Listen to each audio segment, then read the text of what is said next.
Every time you think that you're going through hell, someone else is going through a worse situation than you. So listen to this. 24-year-old Shiyenze Khasoha. Shiyenze Khasoha was going, she was feeling lots of pain in her stomach area, and she went to get it diagnosed, and she was bleeding like every day for more than almost a year.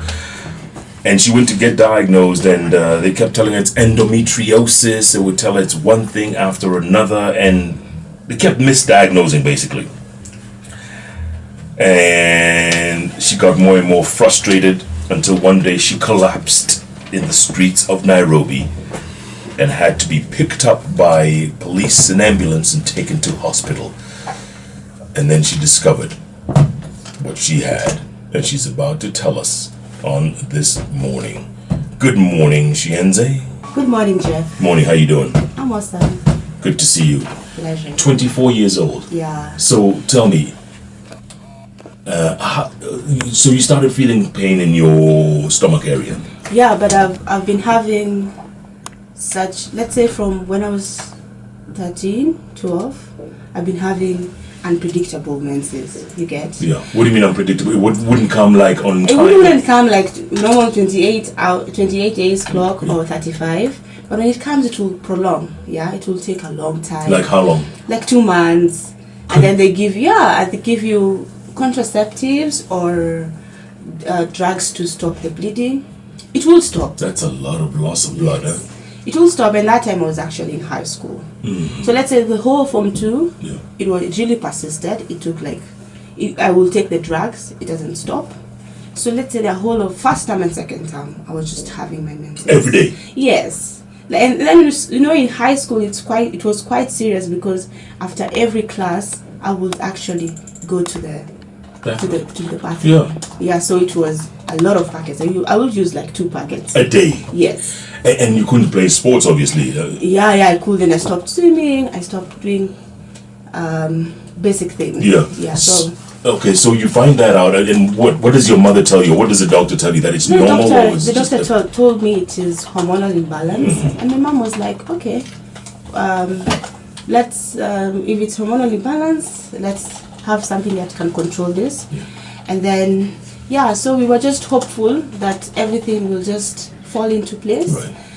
So that's Form 2, Form 3. Yeah, Form 2. So Form 2, I began medication. There are times I had to be really out of school for like 2 weeks, and then just stabilize, then go back to school. So Form 3, it had settled. Form 4, it came back. Now when it came back in Form 4, there were several side effects that I ended up having stroke. I was paralyzed, like from left side. So when I went to the hospital, then the hospital that I went, they thought it's mental illness. What? Yeah, so they thought it's malignancy and stuff. So they put me on a counselor. They thought I fear doing Form 4 KCSE, I'm nervous or something. That's what they said? Yeah, so it's mental illness. Yes. So I did, they put me in I was hospitalized for some days, like around 10 days, 10, 12 days. I was able to regain my stuff, but you see, after bleeding stopped, I was able to regain my senses, because I had lost my memory completely. Yeah, I couldn't remember my mom, I couldn't remember anyone.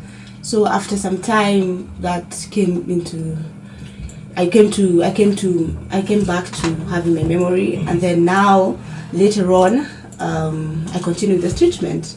So I did my Form 4. I was on a gyna, and then the gyna was transferred from that hospital. So I was put on another gyna. But this gyna, despite the transfer of the files, he couldn't understand what's going on with me.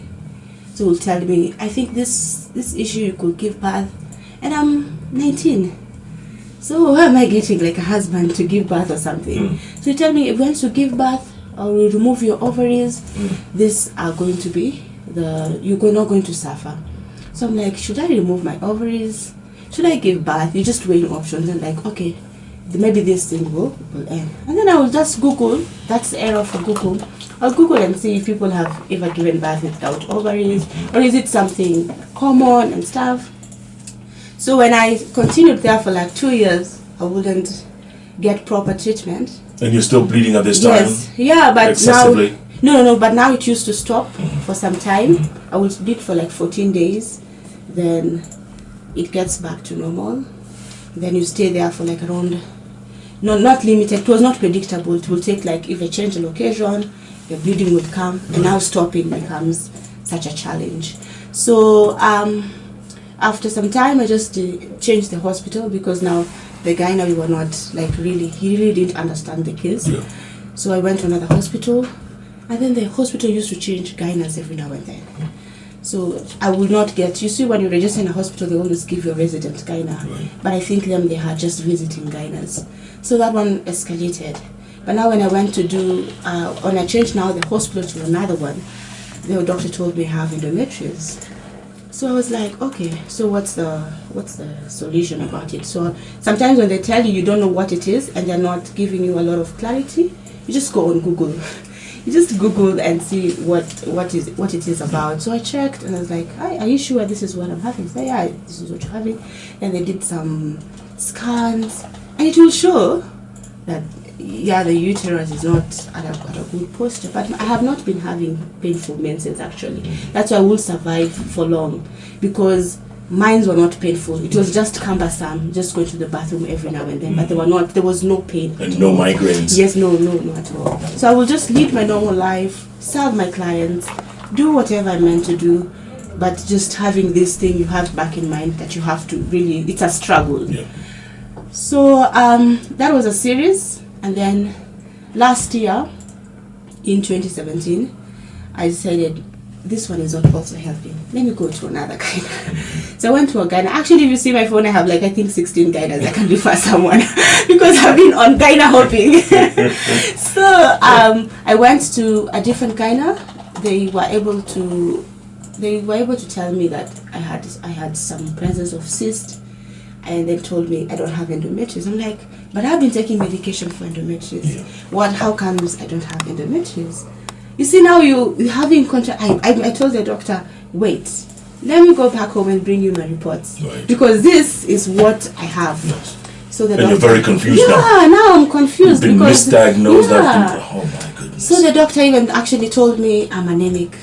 That would expect, because I've been I've been going for menses for long. Mm-hmm. So fast forward, he took me to he took me to the treatment for a while, and now it looked like everything was controlled. But now last year, since my mom also wasn't well, so my mom was unwell, we couldn't balance, like the mother is unwell, the baby is unwell, I'm the firstborn, so my mom is a single mother, so you wouldn't like really, so you give her the priority. But I was still feeling a little pain, yeah. So when I just when I said after elections, that's how we used to say, after elections I'll get proper diagnosis, because now even nothing was moving generally in Kenya. So after elections I was broke. So I didn't go back to hospital. So I went back to hospital in January. So in January they told me, do I have history of sickle cell anemia? I'm like, okay, no, I don't know about that. Right. Yeah, and then they told me they do blood tests, they do hormonal tests and stuff, because I'm still rolling from last year general election. I was still rolling. Mm-hmm. So when they do the analysis, they can't really find something. But you see, when you're already having the menses, there's already blood flow in your body. So when you're doing a scan, you're not dry. So they will always see materials in the system. Yeah. So they see presence of tumors, they see presence of fibroids, they see a lot of things. But I'm not dry. So they give me an analysis. They told me I be on pills, but it's not helping. But now you see, because you're not feeling pain, you also have that will to move on. Yeah, you like okay, at least I'm not feeling pain, or at least this is not happening. So bottom line is, by the time it was getting in June, I had just to collapse. That's when now we got like, this thing is serious. So were you in the streets? Were you walking in the streets? Yeah, I had actually gone to Avenue Hospital. Mm-hmm. Then I realized I don't have enough money. And I was not at that time at an insurance. I was on NHIF. So when I went back to my shop was near Avenue Hospital. I went back to my shop to pick money because now my phone had no charge, so I wouldn't even ask someone to send me M-Pesa. On my way back, it was during the football season. I think it was Argentina versus Nigeria playing. The World Cup. Yes, so I just fell along the ditch, along the road, and that was it. So. And the next thing you remember, you're in hospital. Yes. Oh. Actually, the next thing I remember was on emergency wing. I remember it was a lapse of 8 hours. Whoa. Because before my mom could have been found, before they could find my relatives, it was a bad case. And then when I collapsed, I could hear things from the background, but also I had lost consciousness completely. Yeah. Like I wouldn't speak, I wouldn't do anything. But before when I was dropped at the police station by those people who were watching football, I was able to write. So I wrote things on a piece of paper, and maybe things they would use in case this case is beyond their scope. Yeah. So 8 hours later. Yes, I find myself at St. Francis. Oh. St. Francis is way away, like it's in Kasarani, and where the incident happened is in Westlands. Good Lord. So it was a bad case because even the police at that time thought I had passed away, and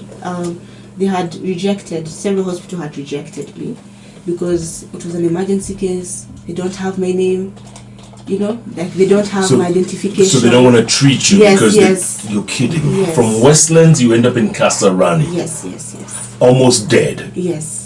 In fact, at some point, I couldn't breathe at my heart. You see how a layman person will just touch your heart and they feel like it's not pumping? Yeah.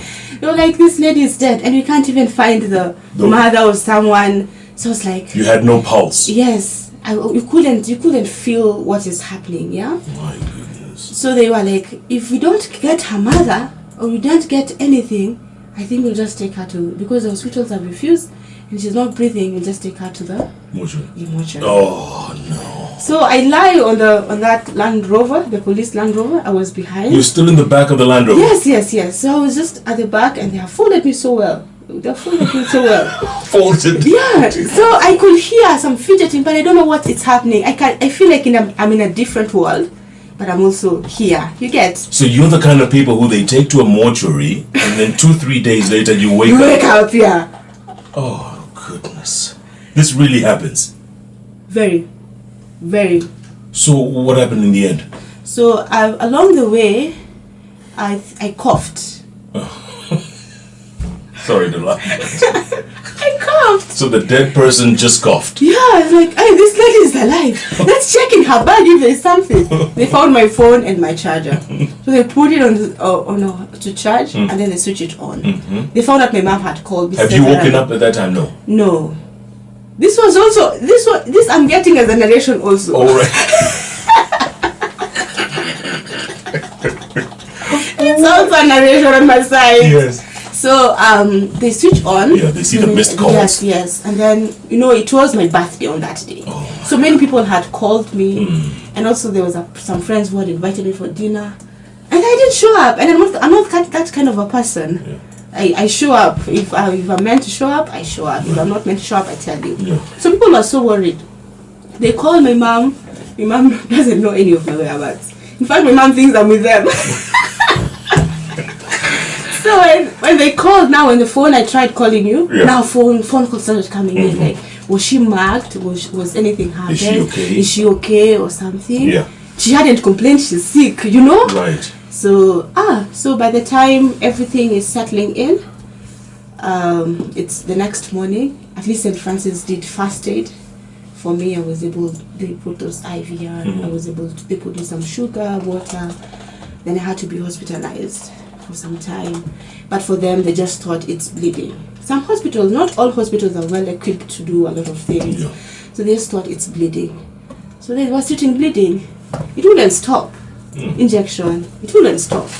So I still continue bleeding. Yeah. So I just woke up one day and told the doctor, you see, I'm continuing to stay here and there's nothing much I'm being done. Just those injections and tablets. If it's not stopping, just discharge me. That's what I told the doctor. That's you telling the doctor? Yeah, because I'm also a student at that time. I was at USIU. So I have my Friday and Saturday classes. I've already missed 2 sessions, yeah. So I've missed this week, and next week I'm also missing. Yeah. So if there's nothing much that, at least I know my name, I know where I can walk, so I know the basics now, So just discharge me. Then the doctor had to discharge me because practically I was not getting any better. So now that's when I left the hospital, talked to some of my friends, then we did a mini fundraising because now my finances were at negative. You can imagine the cycles I've done in hospital.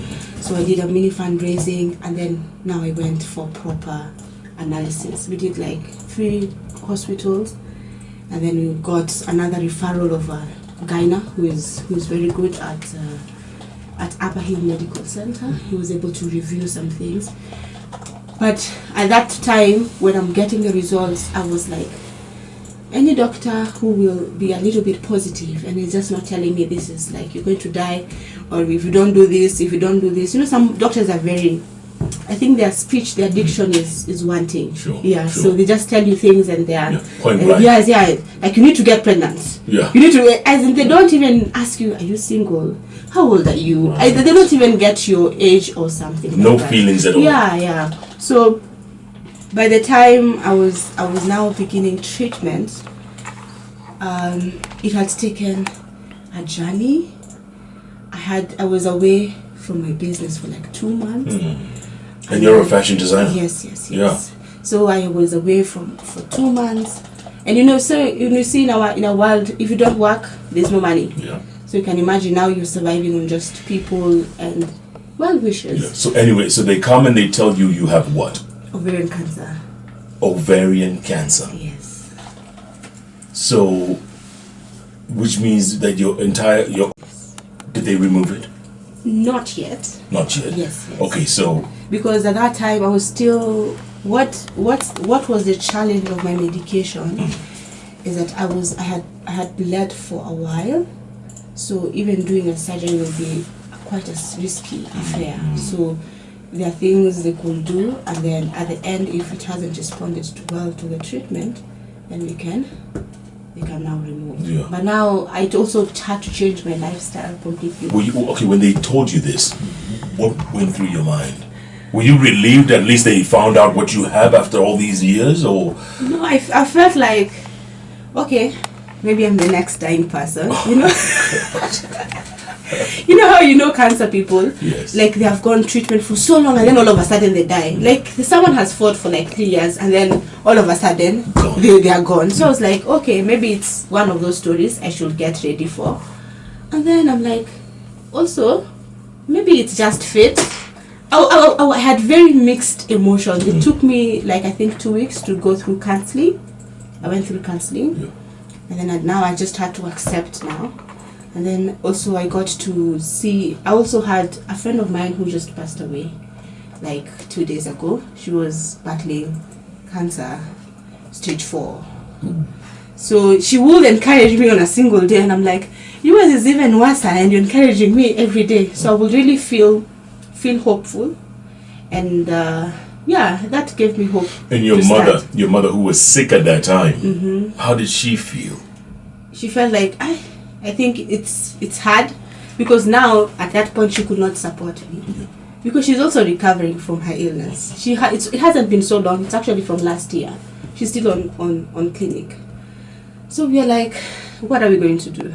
Even sometimes, and then now when I approached some of my friends, they came up with a poster, they came up with a pay bill number, they came up with things they could not have had to support everything by themselves. So they just came up with that strategy.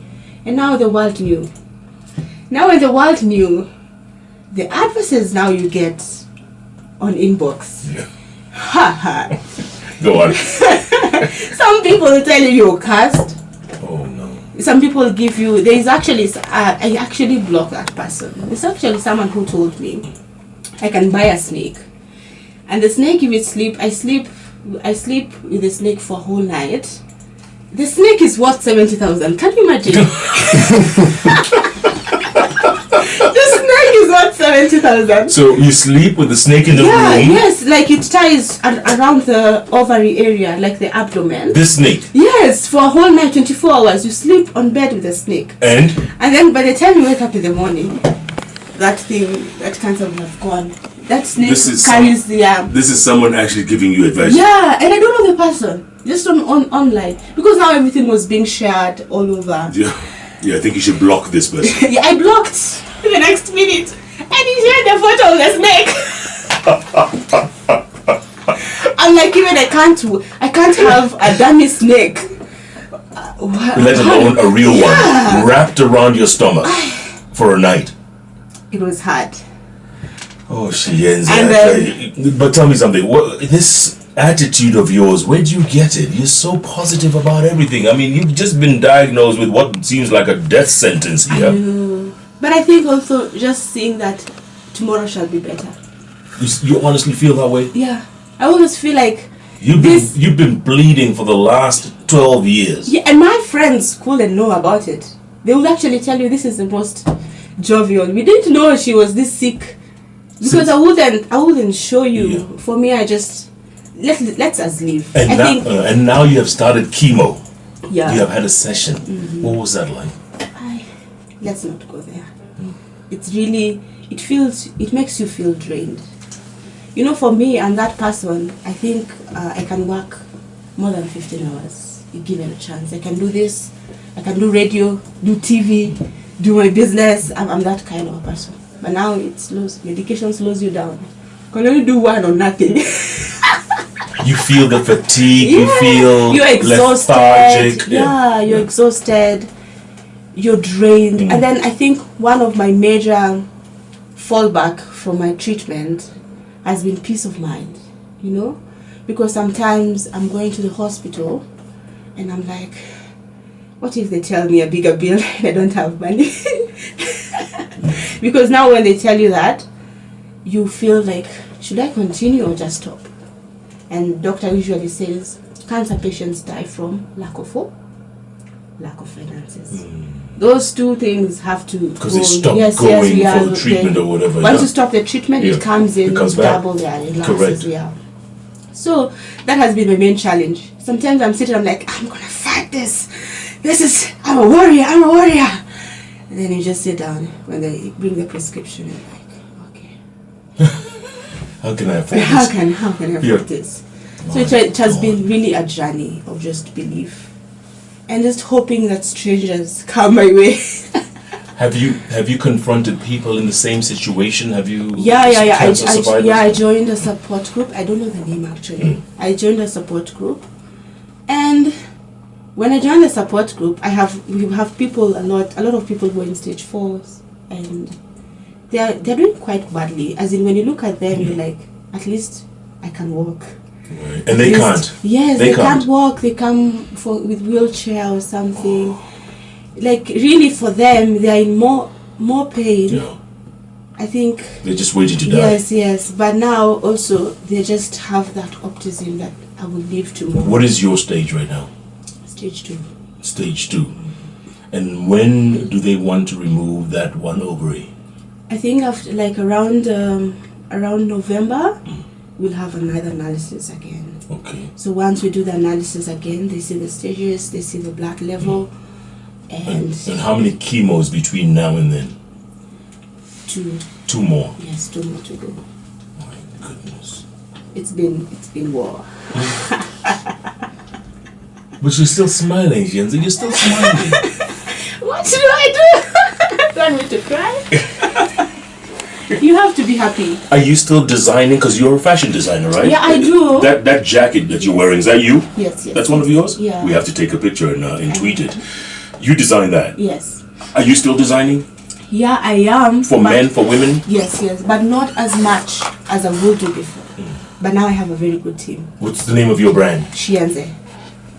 Nice. So I do design at the moment, but not as much. When I'm on medication, I can do a lot. But when I'm like now, I can do now. Actually, if you walk in the street, you'll just think it's a normal person. Yeah. Apart from, I'm the one who know the body effects that I'm going through. Yeah. So it's been a journey. Do you think, do you sometimes question your God and say, why me? Why me? I think the first stages, I was very bitter with myself. I was like, did I disobey God? You see how the Bible tells us, Lord, you're being punished. So it's like, is this a punishment? And then now you see when people tell you, you're cursed, you wouldn't even feel like, it's true now. You see even how people when people who surround you matter a lot, because they can bring either positive vibe or negative vibe. Absolutely. So I would feel low, and then the next minute I feel high, low, high. But now the church I go to have really been supportive. They will pray, they will share verses, and some of my friends actually, they'll share Bible verses. Excuse me. They'll share Bible verses, and it's been, I can't say I didn't question God, but I had those moments. Yeah. And then it took a lot of acceptance. And just say, I actually even had to go look at the book of Job. Now I felt like this is Job situation, and it really encouraged me. I'm sorry, yes. but what did he go through again? Job had sickness, and he lost his family, he lost his children, his wife, the one he was only remaining with, thought God did not care about him. It was a series of doubt. It was a series of calamities. Even when you read the book of Job, you even feel like, I think he suffered more than 100 years. It looked like a very long, dark season. And in the end? And the end, he was lifted. So you feel that way? Yeah, I feel that way at times. So you don't think at all about death? No. Doesn't cross your mind? No. Do you want to one day to be able to have children? Yes. Very soon. So you think that one ovary that's hopefully okay will be able? Yeah, it will be able. I've done my research. You've been bleeding for 12 years. Yes. Not 12 years. You have no blood left in your body. I have. That's how I'm talking to you. Without the blood, I can't speak to you. The heart won't pump. Yes. I just love your attitude. David here says, Jeff, listening to her story makes me cry too much, but God is there, my dear. You can make it. And then Kipleting Collins says, wow, such a touching story.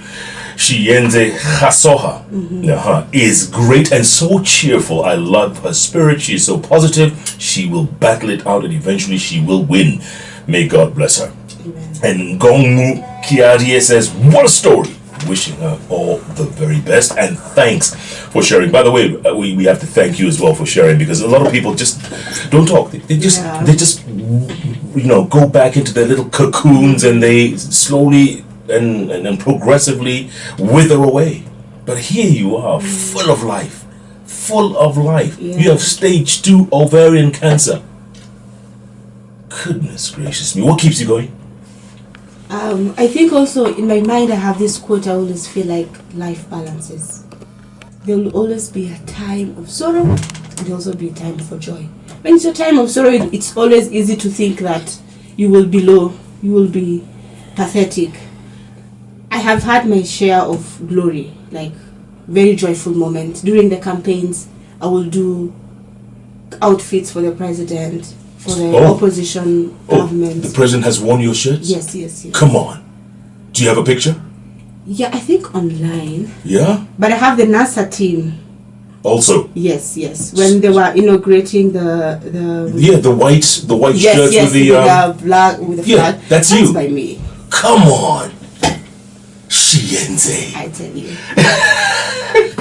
There's a young lady called Oli Moo. She tweets in all the way from Calgary, Canada. And she says, what?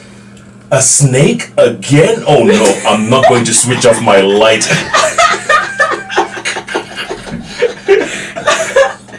And then she says, God is with you as long as you've found this hope. You will be free. Keep praying. Philip Kiprotich says, very touching story. God help you. Joe Wukinyandri says, the strength of a woman. And then David says, my request, Jeff, post her pay bill number. There you go. Shiyenze. What's the pay bill number? 891 300. Pay bill number 891300. Account number? Shiyenze. Shiyenze. Yes. Pay bill number 891300. Yes. Account number is Shiyenze. And you can go online. What is your Facebook online so they can see your fashion? Shiyenze Fashion. Shiyenze Fashion? Yes. And? Shiyenze.co.ke. My personal handle is Shiyenze Khasoha. It's quite hard. It is hard. But I'll follow you from your page. Yes. And then I can tweet some things from your page. Okay. Yeah. Once again, folks, and we will post this online. Katiba Clyde, the pay bill number is 891300.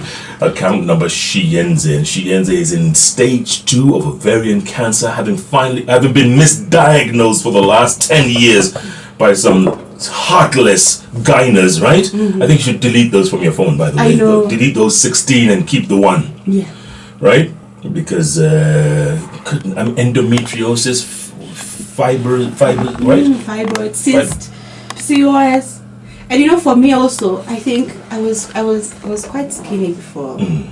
So when I started adding weight, I thought people actually thought, hey, this lady is now getting rich. Yeah, this standard has been doing for the government. Can you share the money? But it's blood that is not flowing so well. Yeah. Oh right, you're retaining your blood. Yes. Oh no. So you add, and people are like, "Ah, Shiyenze, you must be eating well." Arap Magoy Jr. says, some of us are shedding tears. Even as you're laughing, some of us are shedding tears. And Jogo Kinyanji says, please retweet that pay bill number. I'll tell you again and we'll retweet it. 891300. 891300. And the account number is Shiyenze. Shiyenze. And I'm telling you, check out the shirt. We'll take a picture of this shirt, but go to Shiyenze's page on Facebook. You will see her fashion line, simply known as Shiyenze. And if you ever want any encouragement, get it from her, because this young 24-year-old has just blown us all away. By the way, has your diet changed in any way? Because you see, cancer is also, it's all about diet. My diet has really changed, but also thanks to my mom. I live with my mom, so she's good with this organic stuff.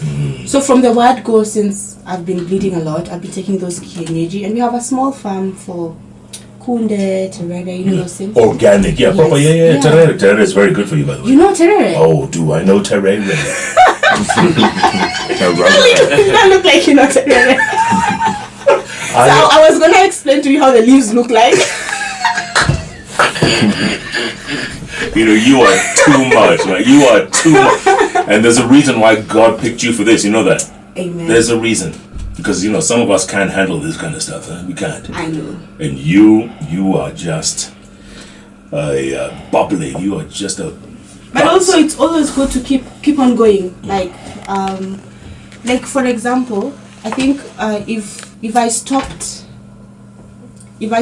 what I'm doing, if I stopped working, if I stopped interacting with the world, it will be much worse. Yeah. It will be painful. It will be hard. It will be a bad scenario. Yeah. Okay. Right. 2 minutes to go before the top of the hour. Last bit. What do you tell someone out there? They've just been diagnosed, or they're afraid to go and get tested, but they know they are horribly, horribly sick right now, and they're avoiding it. What do you tell them?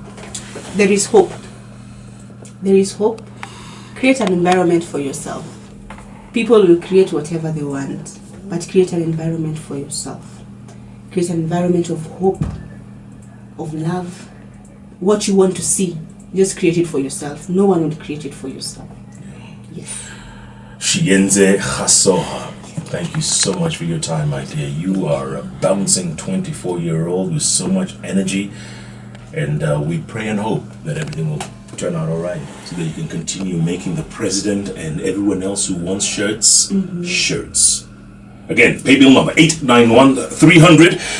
And the account number is Shiyenze. And I tell you, what a story. What an inspiration. This is what we call...